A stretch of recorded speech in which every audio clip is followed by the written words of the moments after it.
What is new and improved on the DJI Mic 2 compared to the Mic 1? Not all the things that are the same. What is actually different? There's actually a few bigger things and a lot more subtle, more refined design and feature changes, which we're going to talk about in this video. The biggest one obviously being 32-bit float in the transmitters, not in the receiver when it's going into the camera. It's only the internal backup recording in the transmitter. In the DJI Mic 1, it was 24-bit, so 32-bit is obviously a very welcome improvement. It was the biggest ask that most people had.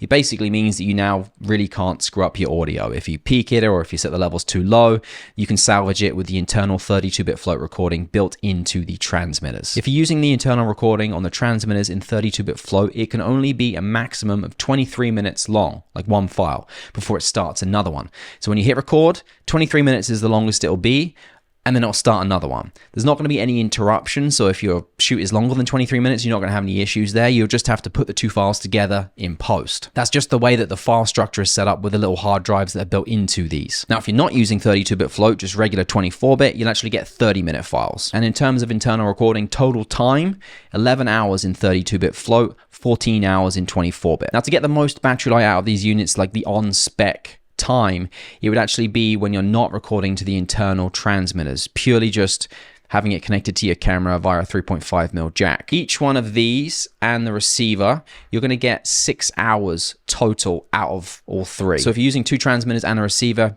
plugged into a camera, 3.5mm jack, you get 6 hours total.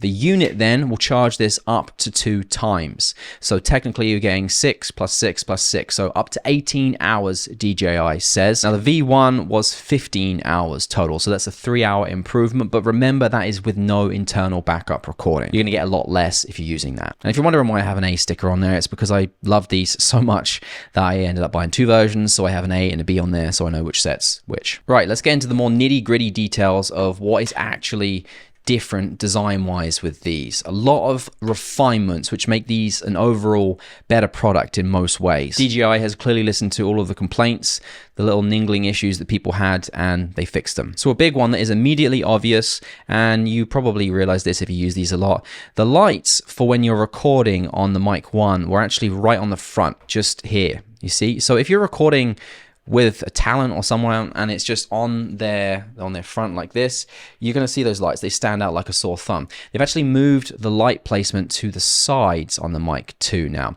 So if you put them side by side, you can still kind of see it on certain angles, but if it's just face on like this, it's a lot harder to see the lights on the Mic 2. That's a really welcome design change, a subtle thing that you won't really appreciate until you start using it and you're like, oh yeah, I like that. That's better. Now the actual design of the transmitters themselves is quite a bit different in terms of you can now see through it. I personally prefer the design of this, the black. This is a lot more shiny. It's going to reflect light more. I don't know. I prefer that, but just know that it is now clear, opaque. Now, in terms of the actual case, this is a completely different design now. It's got a different finish on it, and it does feel a lot more premium than this does. This never felt bad by any means, but this just feels a lot more premium. Close is actually softer on the version 1 compared to the version 2. Not a big deal. And I do like that there is a button you have to push to open the lid on this one. So this can't accidentally come up like this did, and mine occasionally did as well, which means things might fall out. Case is obviously longer, and side by side there, it's actually a tiny bit taller as well. That's what it looks like from that angle. Don't mind mine, it's covered in stickers and stuff. The LED lights are slightly bigger on the V2. That's what I'm gonna call it from now on, the V2. Just easier. I also like that just up here, you see how it says DJI Mic in there? You didn't get that in the original one. It just, I mean, if you look inside the cases, the V2 just has more of a premium look, finish, feel to it. Magnet on this I did find to be not the strongest in the world, and you'll see immediately if you put them side by side that the magnet is much thicker on the V2 there, and it is stronger substantially. It also has a reversible design on it, so that's one side and then that's the other side. So if you needed to know which mic was with which person, you could easily do that. Subtle, convenient, useful design change. Now on paper they've said that this magnet here, the total strength will support an iron weight up to 3.3 kilograms. So that tells you how much stronger this is versus the original. I don't know what the weight capacity of that was, but you can feel it in your hand that this feels a lot stronger. Nice change with the design of the magnets as well. I don't know if you realize this with the original one. When you put it in the case, the magnet, if I show you right here, so right now the magnet is at the bottom. This is the V1, remember? It won't go in the case. You have to push it, and the magnet has to be in the right spot right here at the top. Otherwise, it doesn't go in the case. With the V2, it doesn't matter if the magnet's at the bottom or at the top, it still slots in. It just kind of self-adjusts. So again, nice little change. Something I immediately noticed in the pouches, which we will get into shortly, the cable that comes in the pouch is curved to the contours of the pouch, which is, I don't know if that was done on purpose or it just kind of, because it's been in there a while, bends like that, but that's really nice. Also, the cable that it comes with feels thicker, and you see these ends right here. I don't know enough about audio to say this with evidence, but I'm going to guess that there's some form of grounding in there with that being so big. I have not seen a 3.5 TRS. I think it's TRS there, not TRSS. It's two different kinds. I've not seen one that big before, so I'm guessing there's some form of grounding in here to potentially combat any issues that you might have. The Rode suffers from those quite a bit. Right, the pouch. It's actually a pouch now. This is what you get when you buy it. It kind of feels like a tiny little Peak Design wash bag, electronics bag. There's pockets inside there, and as I said, you don't get the headphones with it, but I've been keeping mine in there. This cable, it fits perfectly into there and just sits right up there and holds itself in there nicely. I like that. This is kind of like the pouch that comes with the Osmo Pocket 3. This was the thing that you got before. Felt like it came from the dollar store. It just wasn't good. There was like a separate pocket in there, and yeah, it wasn't the best. It was like a drawstring pouch. And that was it. With the zipper and pockets on there, much better.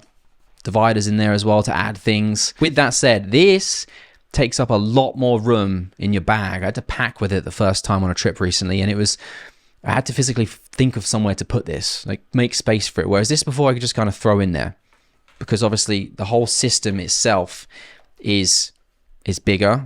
You obviously get a bigger battery life in this, but yeah, it is a lot bigger.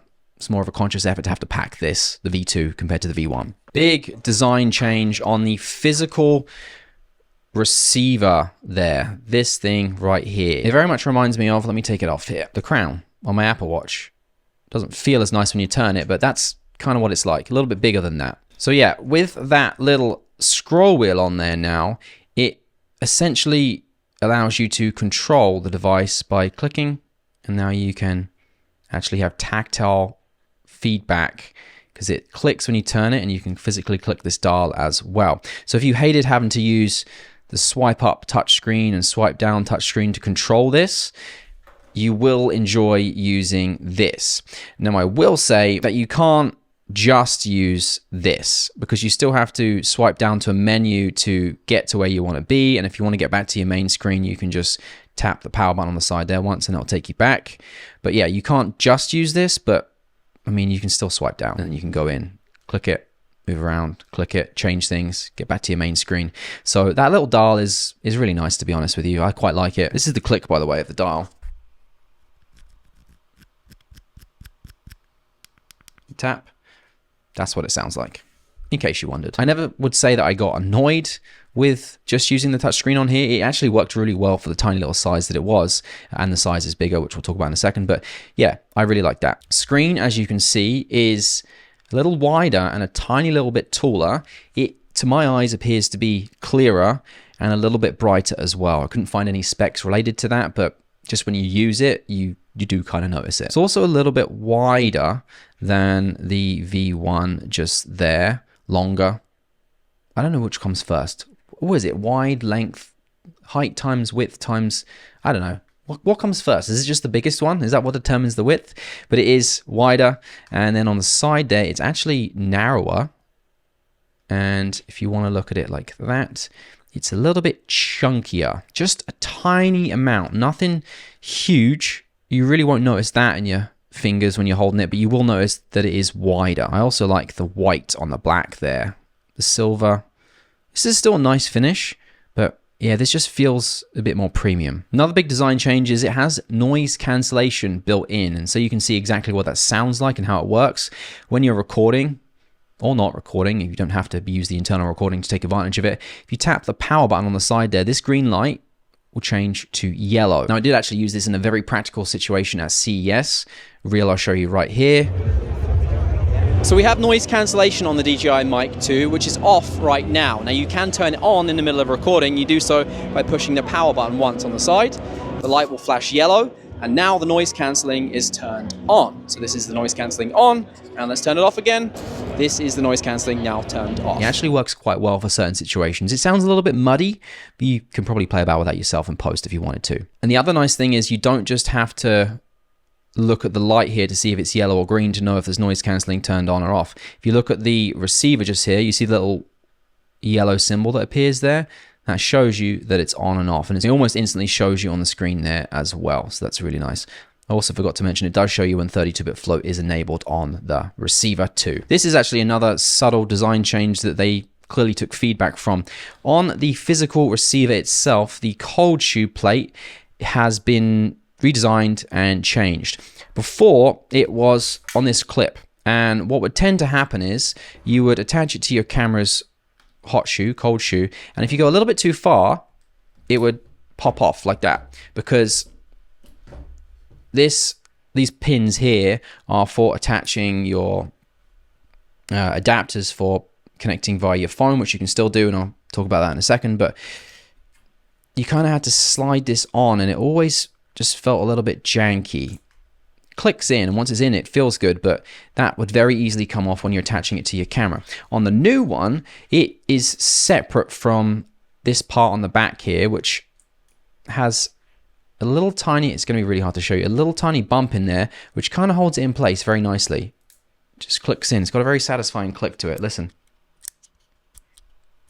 I like that. And so that is separate to the cold shoe, which is just fixed. And when I first saw that, I thought, well, that might be a problem. What if this breaks off? But it does feel very, very tight and secure. And now when you're attaching it to your camera, it just literally goes on really quicker, to be honest with you. And there's no worry that it's accidentally going to knock off that little cold shoe. I moved everything. Oh no, the continuity is gone. There's no worry that that's accidentally coming off. Receiver wise, on the end there as well, headphone is still on the same side. The out port is still on the same side. I like that they added the red on here, because then you can kind of just, most Sony cameras, I don't know about other brands, but Sony cameras have a red mic port, so you know that the red is kind of going to the red, and then the black is for monitoring your audio if you wanted to. Also, the USB-C port has moved from the receiver from the side next to the power button to the back, which in my opinion is slightly better in terms of a placement. Something else that is a big improvement is the windshield design. Where is it? See, this is the problem in this pouch. I can never find things. It's just like a dark black hole in there. Black hole of time and effort to find things. So color is different. This is an older cat, and this is a newer cat. And then on the older cat, which is actually technically the newer cat that goes with the V2, there's a little tiny plastic prong on here. This is what the underneath looks like. So you got that little prong there, and then that's where your sound is going, where it covers the capsule. And then this is the old one where it just kind of twisted on and just felt janky to attach. So with the new one, you just put this in and it clicks. You can hear it. Clicks. And it stays in place. And that's what it looks like. With the old one, you kind of had to remove the fluff like this from the cat, and then you twist it on top and it would stay in like that. That's what they look like. This stands out way more compared to this in terms of lights and that very fluffy dead cat on top. Here's a very useful feature. When you have this attached to the top, it doesn't have to be attached to the top, but when you have it, more importantly, plugged in via 3.5mm, you can set it so that when you turn your camera on, it sends a message to the receiver here, hey, you should turn on as well. And you guessed it, when you turn it off, it's a little bit slower, but it does in fact turn off the power anytime. There you go. It turns off the power as well.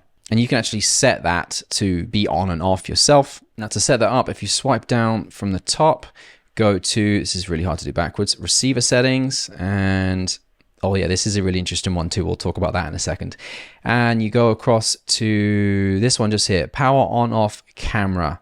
So basically when you have it on, which I do, when you turn the camera on, turn the camera off, it will trigger to turn the unit off as well. Now it doesn't have a way, unfortunately, to turn these off automatically. Now that being said, if you have the power on and off automatically with a camera on this, and then the turn off after 15 minutes set on, when this isn't connected, because this is obviously going to be powered off with the camera, and as long as this isn't recording, this will turn itself off after 15 minutes as well. So you can technically get auto off without worrying that you've maybe left it on for the whole system. Yes, this connects to the Osmo Pocket 3. You can also now connect this to your phone as well via Bluetooth and use this as a wireless mic with your phone, which is really handy. Right, the other really useful one in here, if you go into the receiver settings, and this one just here, recommended camera settings.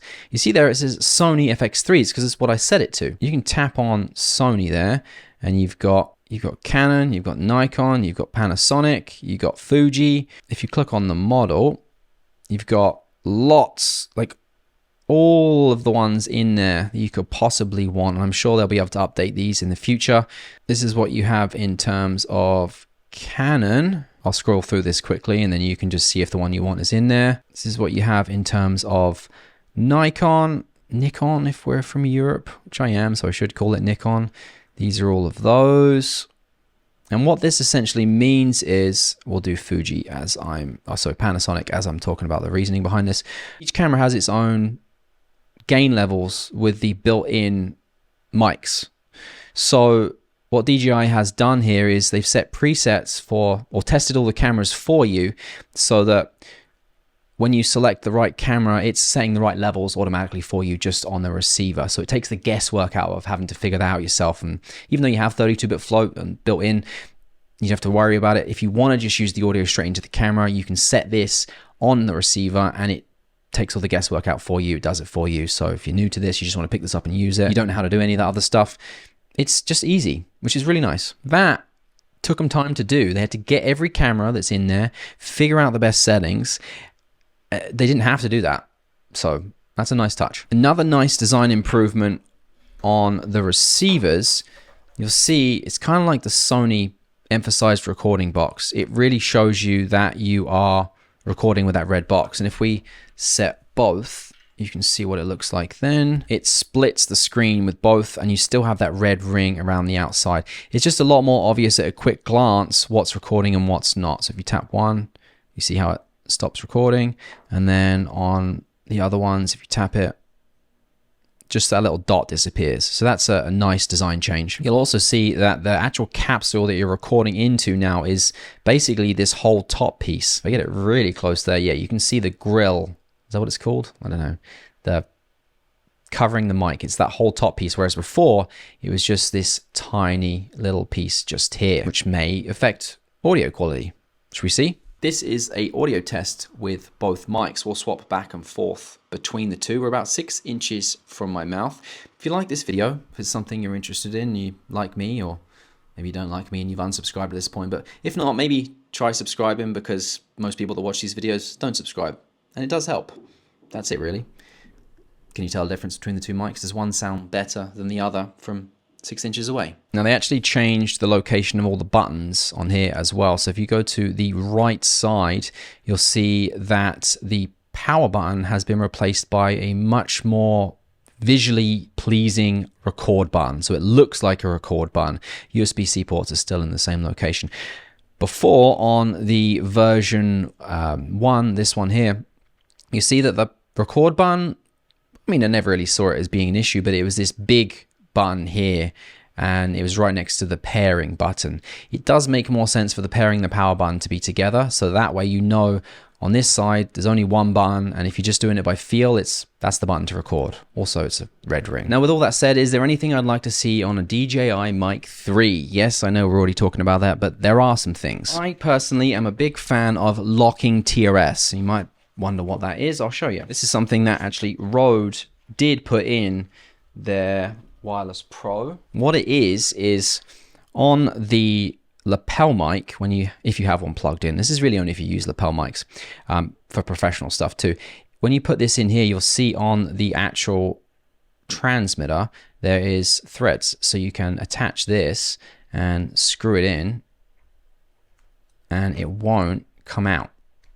Now you can't pull that out accidentally. And on the Mic 2, when you plug this in, it doesn't lock. It's going to be hard. You can pull that out. Just like the version 1 though, they do give you the nice little indication there that you can see on the one that's not recording. When you plug it in, it shows you that you have a lapel mic plugged in, and when you unplug it, it changes to not being a lapel mic. So you kind of have notification that it has been unplugged if it did come unplugged, but it's something you have to watch out for. With the Rode, that's not an issue because it can't come unplugged because it's locked. And the other thing that I do wish that you could do with the Rode case, you can actually plug directly into it, which you can obviously do on this to charge, but if you plug this into a computer, you can dump the transmitters at the same time. With the DJI, when you plug that in, this doesn't do anything to your computer. It's purely for charging. You have to plug these in manually with the USB-C ports on the side. It's not a huge deal. It's just, I did quite enjoy doing that on the Rode. And that is everything that I could find different with the DJI Mic 2 compared to the Mic 1.